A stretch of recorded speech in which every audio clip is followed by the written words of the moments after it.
Very, very interesting topic, huh? We have a projection of 6.5 million in the year 2030 or 2020, I cannot remember.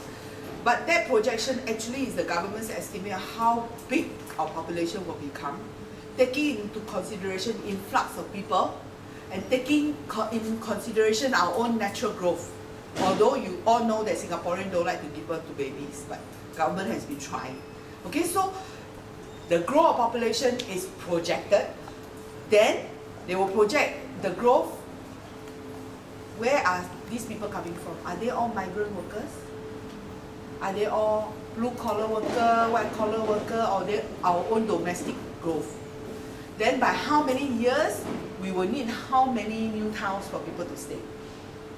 Each new town is planned not because we know one day here will have 330,000 people. It's just that we have already calculated for a new town to be livable.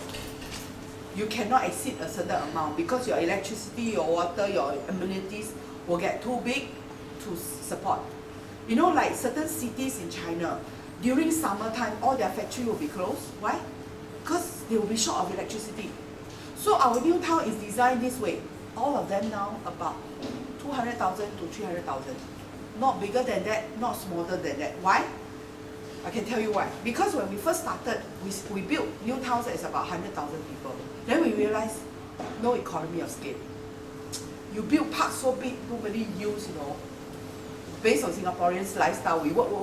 How many percentage of people actually go to the park? You know, so they count, they realize, okay, this is the optimum size for city, new towns. 200 for smaller towns, 300 for 8 to 9 square kilometers town. And then how many people this does not mean that the government go ahead and build every single living environment inside. Each town is planned for 20 to 30 years. The new town that I'm staying now, I already moved in about 2001, now it's 2018, right? About more than 17 years. But the new town is only less than 40% completed. Why? Because this new town's own lifespan is 30 to 40 years.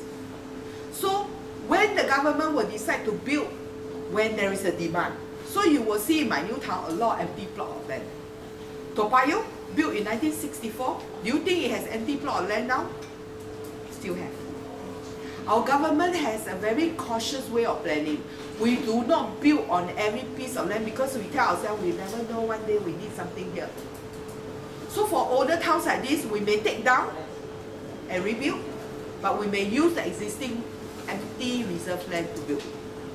So that's a long way to answer a question, how do we know how many people? We plan, so we don't give so many PRs to people.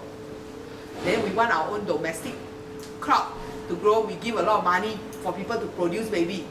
Then if we know a lot of babies here, in 5 years we need a primary school, we quickly build a primary school here. So all the data is managed. Okay? Any questions?